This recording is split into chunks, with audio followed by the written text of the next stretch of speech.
بسم اللہ الرحمن الرحیم۔ گمنام ہیروز کے معزز ناظرین، السلام علیکم۔ آئیے چلتے ہیں کہانی کی طرف۔ جس کمرے میں وہ بیٹھا ہوا تھا وہ ایک آئینہ خانہ تھا۔ چاروں طرف کی دیواروں پر آئینہ ہی آئینے تھے۔ چھت سے ایک بڑا ویڈیو کیمرہ لٹکا ہوا تھا، پھر دیواروں کے ساتھ بھی چھوٹے چھوٹے کیمرے نصب کیے گئے تھے۔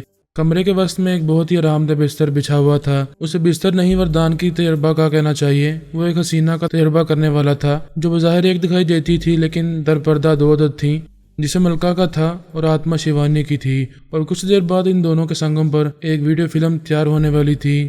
اس وقت اسے دو طرفہ مسرتیں حاصل ہو رہی تھیں۔ ایک طرف تو وہ شیوانی اور الکا کے سنگم پر پہنچنے والا تھا، دوسری طرف یہ کہ اس نے فرحات علی تیمور جیسے ناقابل شکست شہزور کو تسخیر کیا تھا۔ یہ کوئی معمولی کامیابی نہیں تھی، ٹیلی پیتھی کی دنیا کا سب سے حیرت انگیز کارنامہ تھا۔ جو بھی سنتا حیران رہ جاتا، بلکہ یقین نہ کرتا کہ اس نے فرحات علی تیمور کو شکست دی ہے، اسے اپنا قیدی اور غلام بنا کر رکھنے والا ہے۔ وہ کامیابی کے نشے میں مست ہو رہا تھا، شیوانی اور الکا کے ساتھ اس کامیابی کا جشن منانے والا تھا۔ اس کے حکم سے شیوانی کو اس کے کمرے میں بھیجا گیا۔ وہ کمرے میں آئی تو حیران رہ گئی، جدھر گھومتی تھی نظر ڈالتی تھی، ادھر خود کو مختلف زاویوں سے دیکھتی تھی۔ کمرے کے وسط میں ایک خوبصورت سا آرام دہ بیڈ تھا، پھر ایک طرف باتھ روم کا ٹب رکھا ہوا تھا، شاور اور غسل کرنے کے سارے انتظامات تھے۔ اس نے حیرانی سے پوچھا، تم نے ایک ہی کمرے کو آئینہ خانہ بھی بنایا ہے، بیڈ روم بھی بنایا ہے اور غسل خانہ بھی؟ ایسا کمرہ تو میں پہلی بار دیکھ رہی ہوں۔ وہ مسکرا کر بولا، پہلی بار تم بہت کچھ دیکھو گی، یہاں میرے سامنے غسل کرو گی اور ایک ایک لباس اتارتی جاؤ گی، میں جدھر دیکھوں گا ادھر تم ہی دکھائی دیتی رہو گی۔ وہ ایک قدم پیچھے ہٹ کر بولی، یہ تم کیا کہہ رہے ہو؟ میں نے پہلے ہی کہا تھا کہ تم مجھ سے دور رہو گے، میرے بدن کو ہاتھ نہیں لگاؤ گے۔ اس نے مسکرا کر دیکھا، اس کے ہاتھ میں ریموٹ کنٹرول تھا۔ اس نے ایک بٹن دبایا تو اچانک ہی جیسے بارش ہونے لگی، وہ جہاں کھڑی تھی وہاں بھیگنے لگی۔ اس نے گھبرا کر چھت کی طرف دیکھا تو وہاں دور تک شاور ہی شاور لگے ہوئے تھے۔ وہ جدھر جا رہی تھی ادھر بھیگ رہی تھی، شاور کی حدود سے نکلنا چاہتی تھی تو وردان اس کا راستہ روک لیتا تھا۔ ویڈیو کیمرے آن ہو چکے تھے، وہاں کا منظر ریکارڈ ہوتا جا رہا تھا۔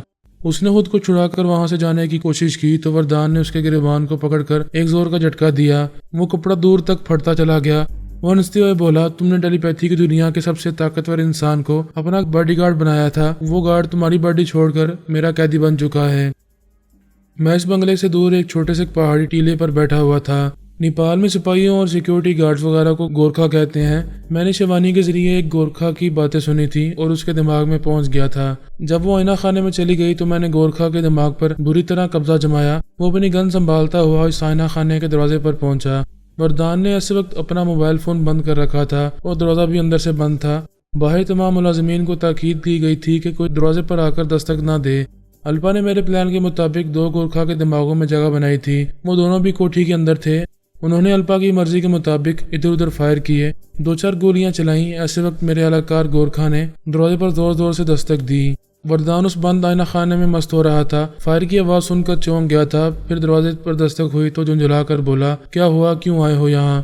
گورکھا نے دروازے پر دستک دیتے ہوئے کہا، صاحب وہ بندہ دروازہ توڑ کر باہر آ گیا ہے، بہت زورا زوری کرتا ہے، جلدی سے باہر آؤ۔ وردان نے فوراً ہی خیال خانی کی پرواز کی اور اس زخمی قیدی کے اندر پہنچنا چاہا، لیکن اس نے الپا کی مرضی کے مطابق سانس روک لی۔ خیال خانی کی لہریں واپس آئیں تو وہ حیران رہ گیا۔ اس قیدی کو گولی مار کر زخمی کیا گیا تھا، پھر زلزلہ پیدا کر کے اس کے دماغ کو بے حد کمزور بنا دیا گیا تھا۔ اس کے باوجود وہ یوگا کا بھرپور مظاہرہ کر رہا تھا، اس کی سوچ کی لہروں کو اپنے اندر سے بھگا چکا تھا۔ شیوانی نے کہکا لگاتے ہوئے کہا، تم ابھی کہہ رہے تھے کہ ٹیلی پیتھی کی دنیا کے سب سے بڑے شہزور کو شکست دے چکے ہو، اب دیکھو کہ وہ کس طرح تمہیں خاک میں ملائے گا۔ اس نے بیڈ روم کے سرہانے سے ریوالور نکال کر ریموٹ کنٹرول کا رخ دروازے کی طرف کیا، پھر بٹن دبایا تو دروازہ کھلتا چلا گیا۔ میں اس گورکھا کے دماغ میں موجود تھا۔ دروازہ کھلتا ہی اس نے اندر آ کر اس کا نشانہ لیا، گولی چلائی۔ فائرنگ کی آواز کے ساتھ ہی ایک شیشہ چکنا چور ہو گیا۔ نشانہ صحیح تھا لیکن اس کے عکس پر گولی لگی تھی، وہ خود کہاں تھا یہ معلوم کرنا مشکل تھا۔ آئینہ خانے میں ہر طرف وہی دکھائی دے رہا تھا، یہ آسانی سے معلوم نہیں کیا جا سکتا تھا کہ اس کا حقیقی وجود کہاں ہے اور عکس کتنے ہیں۔ میں نے گورکھا کے ذریعے دیکھا، وہ ایک طرف دوڑتا جا رہا تھا۔ میں نے پھر اپنے اہلکار کے ذریعے گولی چلائی، ٹھائیں کی آواز کے ساتھ پھر شیشہ چکنا چور ہوا اور اس کے ساتھ ہی وہ آئینے کے سطح پر سے گم ہو گیا، اب کہیں دکھائی نہیں دے رہا تھا۔ گورکھا دوڑتا ہوا کمرے کے وسط میں آیا، شیوانی دیوار سے لگی کھڑی تھی۔ اس نے کہا، شیوانی میں تمہارا محافظ ہوں، مجھے بتاؤ کہ وہ کہاں گیا ہے۔ اس نے ایک طرف اشارہ کرتے ہوئے کہا، وہ اس دروازے کے پیچھے گیا ہے۔ गोरखा ने आगे बढ़कर दरवाजे पर एक लात मारी। वो एक धड़ाके से खुलता चला गया। गोरखा नहीं जानता था कि वो एक छोटा सा स्टोर रूम है। उसने अंदर आकर देखा तो वो कहीं नहीं था। बाहर निकलने के लिए वहाँ कोई और दरवाजा नहीं था। फौरन ही बात समझ में आ गई कि वहाँ तहखाने का रास्ता है। मैं उसके जरिए वहाँ की दीवारों पर और फर्श पर चोर रास्ता तलाश करने लगा, लेकिन वो कहीं दिखाई नहीं दे रहा था। फर्श पर चौकोर लकीरें पड़ी हुई थी। अंदाजा होता था कि यही चोर रास्ता है, लेकिन वो खुलता कैसे है ये मैं कभी मालूम नहीं कर सकता था। वहाँ दीवारों पर या फर्श पर ऐसा कोई सिस्टम नहीं था जिसके जरिए चोर रास्ते को खोला जा सकता। दरअसल वो रिमोट कंट्रोल के जरिए उस रास्ते को खोलकर तहखाने में चला गया था। फिर इसी रिमोट कंट्रोल के जरिए वो रास्ता बंद हो गया था। गोरखा ने स्टोर रूम से बाहर आकर शिवानी से कहा, मेरे साथ आओ। वो तेजी से चलती हुई उसके साथ इस आईना खाने से बाहर आई। बाहर फायरिंग हो रही थी। मैंने अल्पा से पूछा, क्या हो रहा है? पापा, वो हेलीकॉप्टर के जरिए फरार हो रहा है। मैं उसके तमाम बॉडीगार्ड्स को बारी बारी आलाकार बनाकर उसकी तरफ दौड़ा रही हूँ और फायरिंग करवा रही हूँ।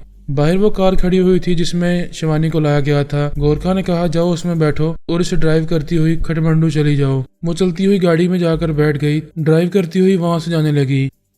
मैं गोरखा को दौड़ाता हुआ इस बंगले के पीछे आया। वहाँ एक वसीम मैदान था। एक हेलीकॉप्टर फिजा में बुलंद होता जा रहा था। अल्पा के आलाकार फायरिंग कर रहे थे, लेकिन वो फायरिंग की हदूद से दूर हो चुका था। ऐसे वक्त मैंने गोरखा के अंदर उसकी आवाज सुनी। वो गुस्से से कह रहा था, यू ब्लडी नॉनसेंस फरहाद, तुम यकीनन उसके अंदर मौजूद हो और मेरी आवाज सुन रहे हो। मैंने कहा, हाँ सुन रहा हूँ। तुम किस्मत के धनी हो कि मेरे हाथों से बच कर जा रहे हो, और तुम तो अपने पैदाइश के दिन से किस्मत के धनी हो। दुश्मनों को खुशफहमी में मुब्तला करते हो कि उनके काबू में आ चुके हो और उनके हाथों मारे गए हो। पता नहीं भगवान ने तुम्हें किस मिट्टी से बनाया है, लेकिन आज मुझे जिद हो गई है। आज मैं कसम खाता हूँ कि तुम्हें अपने हाथों से हलाक करूंगा, और जब तक मेरी ये जिद पूरी नहीं होगी तब तक मैं एक वक्त भूखा रहूंगा। भूखा रहकर एक खास तपस्या में मसरूफ रहूंगा। मेरी वो तपस्या कभी भंग नहीं होती। मुझे हमेशा कामयाबी हासिल होती है। यूँ समझो कि तुम्हारी मौत मेरे ही हाथों लिखी हुई है। मैंने कहा, तपस्या करते वक्त ये याद रखना कि जब भी किसी को आलाकार बनाकर मुझ पर हमला करोगे तो नाकाम रहोगे। अपनी जिद पूरी करने के लिए तुम्हें मेरे रूबरू आकर मुझे हलाक करना होगा। मैं बहुत फराख दिल हूँ, मेरा दिल नहीं समंदर है। तुम जब भी मेरे रूबरू आकर मुझे हलाक करने का वादा करोगे तो मैं तुम्हें अपने पास आने का पूरा मौका दूंगा। अब जाओ और कुछ रोज जी लो। ये कहकर मैं उस गोरखा के दिमाग से निकल आया। शांताबाई पर मुसीबत आई हुई थी। इंटेलिजेंस वाले मेरे सिलसिले में उस बेचारी को परेशान कर रहे थे। सुबह शाम दोपहर रात वक्त पे वक्त उसे फोन करते थे या उसके घर पहुंच जाते थे और मेरे बारे में तरह तरह के सवाल करते थे। वो एक ही जवाब देती थी, धर्मवीर मेरे मुंह बोले भाई हैं, बरसों से मेरा कारोबार संभालते आ रहे हैं। मैंने उनमें कोई बुराई नहीं देखी, आप लोग उन्हें बुरा क्यों समझ रहे हैं? इंटेलिजेंस के एक अफसर ने कहा, औरतें बड़ी जज्बाती होती हैं। कोई इनका भाई बन जाए, बेटा बन जाए तो वो जज्बात में आकर सिर्फ उसकी अच्छाइयों को देखती हैं, बुराइयों को नजरअंदाज कर देती हैं। लेकिन हम कानून के मुहाफिज हैं और कानून के खिलाफ काम करने वालों पर कड़ी नजर रखते हैं। तुम ये यकीन नहीं कर रही हो कि वो हिंदू नहीं मुसलमान है। मैं कभी यकीन नहीं करूंगी।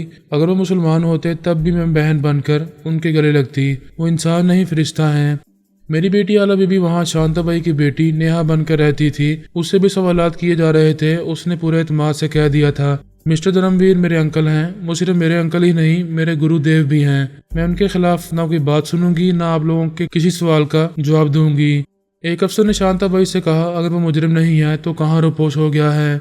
वो कहीं रोपोश नहीं हुए हैं, कारोबार के सिलसिले में कहीं गए हुए हैं। कहीं जाने वाला अपने घर वालों को इतला देता है या अपने दफ्तर में ये एंट्री करता है कि वो कारोबार के सिलसिले में कहाँ जा रहा है। मेरे भैया खुद मुख्तार हैं, किसी के ज़ेरे असर नहीं रहते और ना ही किसी को अपने काम का हिसाब देते थे कि वो कहाँ जा रहे हैं और कब आ रहे हैं। जब वो जरूरी समझते थे तो बाहर जाने के बाद फोन पर रब्ता करते थे। अब भी वो जरूरी समझेंगे तो हमें बता देंगे कि वो इसी मुल्क के किसी शहर में हैं या मुल्क से बाहर कहीं गए हुए हैं। ऐसी वक्त आला बीबी के फोन का बजर बोलने लगा। उसने फोन पर नंबर पढ़े, पता चला उसकी मम्मा सोनिया उसे कॉल कर रही है। वो जरा परेशान हो गई। उन अफसरों के सामने सोनिया से बात नहीं कर सकती थी। उसने अपनी जगह से उठते हुए कहा, एक्सक्यूज मी, मैं अभी आती हूँ। वो चलती हुई ड्राइंग रूम से बाहर आई। फिर कॉरिडोर में एक जगह रुककर फोन कान से लगाकर बोली, यस मामा, मैं बोल रही हूँ। वो दूसरी तरफ से चहकते हुए बोली, हाय मेरी जान, कैसी हो, क्या कर रही हो? मम्मा, इस वक्त हम बड़ी प्रॉब्लम में हैं। इंटेलिजेंस वाले पापा पर शुबा कर रहे हैं। यहाँ आए हुए हैं, हमसे तरह तरह के सवालात किए जा रहे हैं। मैं आपसे भी बात नहीं कर सकूंगी। जब ये चले जाएंगे तो आपको कॉल बैक करूंगी। वो फोन को कान से हटाकर उसे बंद करना चाहती थी। ऐसे ही वक्त उसके हाथ को एक झटका सा लगा। फोन हाथ से निकलकर फिजा में उछलता हुआ कलीन पर जा गिरा। इंटेलिजेंस के एक अफसर ने उसे गन पॉइंट पर रखते हुए कहा, खबरदार उस फोन को हाथ ना लगाना। वो गुस्से से बोली, ये क्या हरकत है, आप कानून के खिलाफ हमसे ज्यादती कर रहे हैं। दूसरे अफसर ने आकर फोन को फर्श से उठाते हुए कहा, अगर हम धर्मवीर को मुजरिम साबित ना कर सके तो तुम सब से अपनी ज्यादतियों की माफी मांग लेंगे। आला बीबी गन पॉइंट पर थी और ये देख रही थी कि वो अफसर फोन उठाकर उसमें दर्जशुदा नंबर पढ़ रहा है और ये मालूम कर रहा है कि कहाँ से कॉल आई थी। अगर वो चाहती तो वो उसी लम्हे में अपनी असलियत पर आ जाती। आला बीबी बनकर जिम्नास्टिक के ऐसे करतब दिखाती कि उसके हाथ से रिवॉल्वर छूट जाता और वो फोन का नंबर पढ़ना भूल जाते, लेकिन इस वक्त मजबूर थी। वो शांताबाई की बेटी नेहा बनी हुई थी, ना उनसे हाथापाई कर सकती थी और ना ही टेलीपैथी का मुजाहरा कर सकती थी। एक अफसर ने दूसरे से पूछा, किसका नंबर है? वो बोला, मोबाइल फोन के जरिए कॉल आए तो ये मालूम करना मुमकिन नहीं होता कि कॉल करने वाला इसी मुल्क में है या मुल्क से बाहर कहीं है। तुम कॉल बैक करो, कुछ ना कुछ मालूम हो सकता है। वो नंबर पंच करने लगा। दूसरी तरफ नियोमी क्रिस्टल उर्फ सोनिया ये नहीं जानती थी कि वहाँ आला बीबी के साथ क्या हो रहा है। आला बीबी के अंदर ख्याल खाने के जरिए नहीं पहुंच सकती थी, क्योंकि इन सब की मालूमात के मुताबिक सोनिया टेलीपैथी नहीं जानती थी। उसे फोन का बजर सुनाई दिया। उसने अपना फोन उठाकर देखा, आला बीबी के नंबर दिखाई दिए। वो सुन चुकी थी कि वहाँ इंटेलिजेंस वाले आए हुए हैं और वो बातें करने से गुरेज कर रही है, लिहाजा उस बार उसने फोन को ऑन करके अपने कान से लगाया, खामोश रही। आला बीबी के बोलने का इंतजार करती रही। दूसरी तरफ से एक मर्दाना आवाज सुनाई दी, हेलो हेलो। ये सुनता ही वो उसके दिमाग में पहुंच गई। उसके मुख्तसर से ख्यालात ने बताया कि वो इंटेलिजेंस अफसर है, इस वक्त आला बीबी का फोन इस्तेमाल कर रहा है। मालूम करना चाहता है कि उसे अभी किसने कॉल की थी। वो बोली, हेलो आप कौन हैं? उस अफसर ने कहा, हम मिस नेहा के रिश्तेदार हैं, अभी आपने कॉल की थी। वो बोली, जी हाँ, मैं मिस नेहा की सहेली हूँ। आज सुबह वो बहुत परेशान नजर आ रही थी, मैंने उसकी खरीद मालूम करने के लिए फोन किया था। आला बीबी ख्याल खाने के जरिए इस अफसर के दिमाग में पहुंची हुई थी और दूसरी तरफ से सोनिया की बातें सुन रही थी। उसकी मामा बड़ी चालाकी से बातें बना रही थी, उसे इत्मीनान हासिल हो रहा था, लेकिन वो इत्मीनान आर्जी था। ऐसे वक्त वरदान विश्वनाथ उस अफसर के दिमाग में पहुंच गया था और उसके जरिए मालूम कर रहा था कि धर्मवीर यानी मेरे खिलाफ किस तरह इंक्वायरी हो रही है। उसने इस अफसर के जरिए सोनिया की बात सुनी कि वो नेहा यानी आला बीबी की सहेली है। ये सुनते ही वो ख्याल खानी की प्रवास करता हुआ नियोमी के अंदर पहुंचा। उसे ये मालूम था कि सोनिया के दिमाग में आते ही आने वाला अपना नाम फौरन बताते हैं। नियोमी ने सिर्फ 2 सेकंड तक इंतजार किया, फिर सांस रोक ली। वरदान ने अपनी जगह दिमागी तौर पर हाजिर होकर ये सोचा, ये क्या मामला है? अगर वो नेहा की सहेली है तो क्या योगा जानती है, ख्यालखानी के लहरों को महसूस कर लेती है? उसने मुझे चोर ख्यालात पढ़ने का मौका ही नहीं दिया, फौरन सांस रोक ली, मुझे अपने दिमाग से निकाल दिया। वो तो कोई शातिर लड़की मालूम होती है। उसने कुछ सोचकर फिर ख्यालखानी के प्रवास की। नियोमी के दिमाग में पहुंचकर कहा, सांस न रोकना, तुमसे बहुत जरूरी बातें करना चाहता हूँ, प्लीज मेरे दिमाग में चली आओ। ये कहकर वो दिमागी तौर पर फिर अपनी जगह हाजिर हो गया। उधर नियोमी सोच में पड़ गई कि वो कौन था और क्यों अपने पास बुला रहा है। क्या वो जानता है कि मैं ख्यालखानी कर सकती हूँ? फिर उसने अपनी जहानत से सोचा, नहीं, मैं सोनिया की हैसियत से जिंदगी गुजार रही हूँ। दोस्त हो या दुश्मन, ये सब भी जानते हैं कि मैं ख्यालखानी नहीं करती हूँ। शायद फरहाद के ख्यालखानी करने वालों में से किसी को मुझ पर शुबा हो गया है, या फिर कोई दूसरा है जो मेरी असलियत मालूम करना चाहता है। बहरहाल कुछ भी हो, मुझे ख्यालखानी का मुजाहरा नहीं करना चाहिए। वरदान ने थोड़ी देर इंतजार किया, फिर इसके दिमाग में आकर कहा, मैं तुमसे दोस्ती करना चाहता हूँ, प्लीज मेरे पास आओ। वो गुस्सा दिखाते हुए बोली, तुम कौन हो और क्यों बार बार मेरे दिमाग में आ रहे हो? चले जाओ यहाँ से। उसने सांस रोक ली। वरदान मजीद तजस्सुस में मुब्तला हो गया। सोचने लगा, ये आखिर है कौन? इसकी बातों से और रवैये से पता चलता है कि कोई पुख्ता उम्र की औरत है, फिर ऐसी उम्र वाली नेहा जैसी कमसिन कुमारी लड़की की सहेली कैसे हो सकती है? उसने ख्यालखानी के जरिए मालूम किया, इंटेलिजेंस के अफसरान ने नेहा का फोन उसे वापस कर दिया था। उन्हें यकीन हो गया था कि उसकी किसी सहेली ने उसे फोन किया था। वो उसे सॉरी बोलकर वहां से चले गए थे। उसने फोन के जरिए राब्ता किया। आला बीबी ने अपने मोबाइल पर नंबर पढ़े, वो कोई नया नंबर था। वो फोन को कान से लगाकर बोली, हेलो आप कौन हैं? वरदान ने कहा, बेटी मैं स्वामी वरदान विश्वनाथ बोल रहा हूँ, शायद तुमने मेरा नाम सुना होगा। उसका नाम सुनते ही चौंक गई। हमारा बदतरीन दुश्मन उसे मुखातिब कर रहा था। वो जबरन मुस्कुराते हुए बोली, आप? स्वामी जी, आपने हमें याद किया है, यकीन नहीं आता कि मैं आपकी आवाज़ सुन रही हूँ। फिर वो शांताबाई से बोली, मम्मी इस फोन पर स्वामी जी बोल रहे हैं, स्वामी वरदान विश्वनाथ। क्या आप यकीन कर सकती हैं, हमारे तो भाग जाग रहे हैं। शांताबाई ने फौरन ही उससे फोन लेकर कान से लगाते हुए कहा, स्वामी जी हमारे तो सचमुच भाग जाग रहे हैं, आपने हमें याद किया है, हुक्म दें हम आपके पास चले आएंगे। نزدیک آنے کی ضرورت نہیں ہے، میں دوری سے بہت کچھ دیکھ لیتا ہوں اور بہت کچھ سمجھ لیتا ہوں۔ لوگ مجھے انتریامی کہتے ہیں، میں اندر کی باتیں معلوم کر لیتا ہوں۔ مجھے معلوم ہوا ہے کہ تم سنکٹ میں ہو، کیا یہ درست ہے؟ وہ بولی آپ سچ مچ انتریامی ہیں، میں اور میری بیٹی بڑے سنکٹ میں ہیں، پولیس والے ہمارے پیچھے پڑے ہوئے ہیں۔ وہ کہتے ہیں کہ میرا منہ بولا بھائی دھرم ویر ہندو نہیں مسلمان ہے، وہ ٹیلی پیتھی جانتا ہے، ہمارے دیش کا دشمن ہے۔ وہ بولا کچھ نہ بتاؤ، ہم سب جانتے ہیں اور یہ بھی جانتے ہیں کہ دھرم ویر سچ مچ دیش دروہی ہے، بہت بڑا بے روپیہ ہے، برسوں سے تمہیں بھائی بن کر دھوکہ دیتا آ رہا ہے۔ وہ مسلمان ہے، ٹیلی پیتھی جانتا ہے اور ہمارے دیش کو نقصان پہنچا رہا ہے۔ وہ پریشان ہو کر بولی یہ آپ کیا کہہ رہے ہیں؟ بھگوان کے لیے میرے بھائی کے لیے کچھ نہ بولیں، میں کبھی یقین نہیں کروں گی کہ وہ جھوٹے اور فریبی ہیں۔ تم ہمیں جھوٹا کہہ رہی ہو، ہماری بات کا یقین نہیں کر رہی۔ اس دیش کے لاکھوں عقیدت مند ہمارے سامنے سر جھکاتے ہیں، ہماری ہر بات پتھر کی لکیر ہوتی ہے، تم ہماری بات سے انکار کر کے ہمارا اپمان کر رہی ہو۔ میں क्षमा چاہتی ہوں سوامی جی، اگر بھگوان بھی دھرتی پر آ جائے اور مجھے سوئم درشن دے کر بولے کہ میرا بھائی جھوٹا اور فریبی ہے تو میں تب بھی یقین نہیں کروں گی۔ وہ غصے سے بولا تم ایسے اندھے اعتماد کی بہت کڑی سزا پاؤ گی، فون اپنی بیٹی کو دو۔ اس نے وہ فون آلا بی بی کو دیا، وہ اسے کان سے لگاتے ہوئے بولی سوامی جی آپ نے میری ممی کی باتیں سن لی ہیں اور آپ نے سمجھ لیا ہوگا کہ ہمارے انکل دھرم ویر ہمارے لیے دیوتا سمان ہے، ہم کبھی ان کے خلاف کوئی بات نہیں سنیں گے۔ وہ بولا نہ سنو، اس وقت تو میں یہ پوچھنے آیا ہوں کہ کیا تمہاری سہیلی یوگا میں مہارت رکھتی ہے؟ اس نے پوچھا آپ کس سہیلی کی بات کر رہے ہیں؟ اسی کی جس نے تھوڑی دیر پہلے تمہیں فون کیا تھا۔ جب انٹیلیجنس کے افسر نے اس سے بات کی اور سوالات کیے تو وہ کہنے لگی کہ وہ تمہاری سہیلی ہے۔ جب میں اس کے دماغ میں پہنچا تو اس نے سانس روک لی۔ آلا بی بی پہلے تو گھبرا گئی، پھر جلدی سے بولی تو اس میں حیرانی کی کیا بات ہے؟ اسے کھیل کود کا شوق ہے، وہ ہیلتھ کلب میں جاتی ہے، ورزش کرتی ہے، اگر اسے یوگا میں مہارت حاصل ہو گئی ہے تو آپ کو حیران نہیں ہونا چاہیے۔ وہ چند لمحے تک چپ رہا، پھر بولا تم واقعی نیہا ہو؟ وہ بولی کیسا سوال کر رہے ہیں آپ کو میرے نیہا ہونے پر شبہ ہے؟ مجھے تو یہ بھی شبہ ہے کہ تمہاری ماں شانتا بائی اصلی نہیں ہے، فرہاد نے اس گھر کے تمام افراد کو مار ڈالا ہے، کہیں چھپا دیا ہے اور اپنی ٹیلی پیتھی جاننے والیوں میں سے ایک کو شانتا بائی اور دوسری کو نیہا بنا کر یہاں رکھا ہوا ہے۔ معاف کیجیے گا، اب آپ مجھے سوامی وردان نہیں لگ رہے ہیں، آپ کوئی بےروپیے ہیں، ورنہ ہمارے سوامی جی ایسے نہیں ہیں جیسا کہ آپ خود کو ظاہر کر رہے ہیں۔ سوری، آئندہ کے لیے میرے اس فون کا نمبر بھول جائیں۔ یہ کہہ کر اس نے فون بند کر دیا۔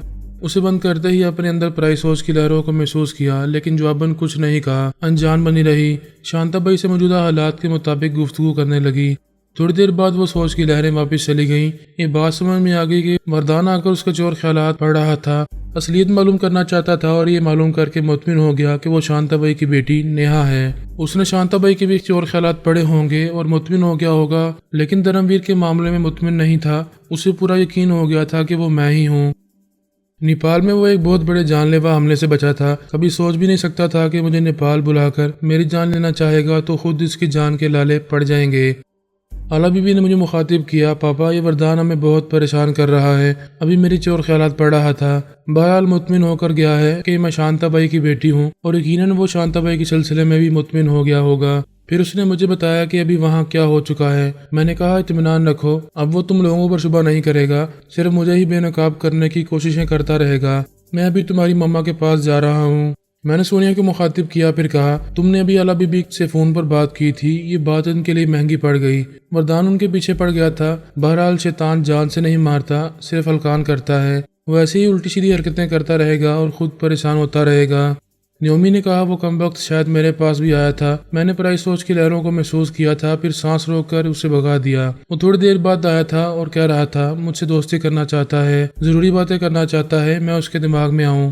میں نے ہنستے ہوئے کہا وہ تمہیں سونیا کی حیثیت سے نہیں جانتا تھا، اگر جانتا تو اسے یہ معلوم ہو جاتا کہ تم ٹیلی پیتھی نہیں جانتی ہو۔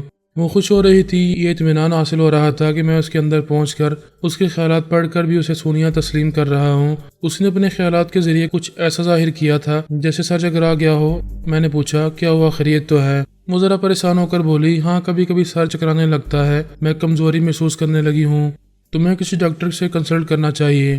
میں اپنی صحت کا بہت خیال رکھتی ہوں، ڈاکٹر سے بھی مشورے کرتی رہتی ہوں، لیکن ہم آخر کتنی عمر تک صحت مند رہیں گے؟ بڑھاپا مجھ پر اپنے دوست جمانے لگا ہے۔ میں نے کہا کیوں خواہ مخواہ بوڑھی بن رہی ہو؟ مرحوم بابا فرید واسطی کی دعائیں تمہارے ساتھ ہیں، پھر تم صبح و شام ورزش کرتی ہو، یوگا کی مشقیں بھی کرتی ہو، آج بھی تم 24 سے 25 برس کی دوشیزہ دکھائی دیتی ہو۔ دکھائی دینے سے کیا ہوتا ہے؟ ہاتھی کے دانت دکھانے کے اور ہوتے ہیں، کھانے کے اور ہوتے ہیں۔ میں محسوس کرتی ہوں کہ میری یادداشت کچھ کمزور ہوتی جا رہی ہے اور میں بہت سی باتیں بھول جاتی ہوں۔ नियोमी ऐसी बातें इसलिए कर रही थी कि आइंदा कभी उससे कोई भूल चूक हो तो मुझे ये बात याद रहे कि उसकी याददाश्त कमज़ोर हो गई है। मैंने हंसते हुए कहा, याददाश्त कमज़ोर हो गई है तो बादाम का हलवा खाया करो। हलवा तो खाती ही रहूंगी, लेकिन तुम्हारे पास आने को जी मचल रहा है। मैंने कई बार तुम्हें ख्वाब में देखा है और जब भी देखती हूँ तुमसे मिलने के लिए तड़प जाती हूँ। तो फिर रुकावट क्या है, चली आओ। वो बोली, पता है मैं आजकल कुछ वहमी सी हो गई हूँ। मैंने कहा, अच्छा, ये मेरे लिए नई बात है। जब मुझसे मिलोगे तो पता चलेगा कि मुझ में बहुत सी नई बातें पैदा हो गई हैं और तुम एक नई सोनिया से मिल रहे हो। ये सुनकर मैं कह के लगाने लगा, फिर बोला, ये तो अच्छी बात है, मुझे एक तरोताज़ा नई नवेली सोनिया मिलेगी। वो भी हंसने लगी। मैं वापस आ गया।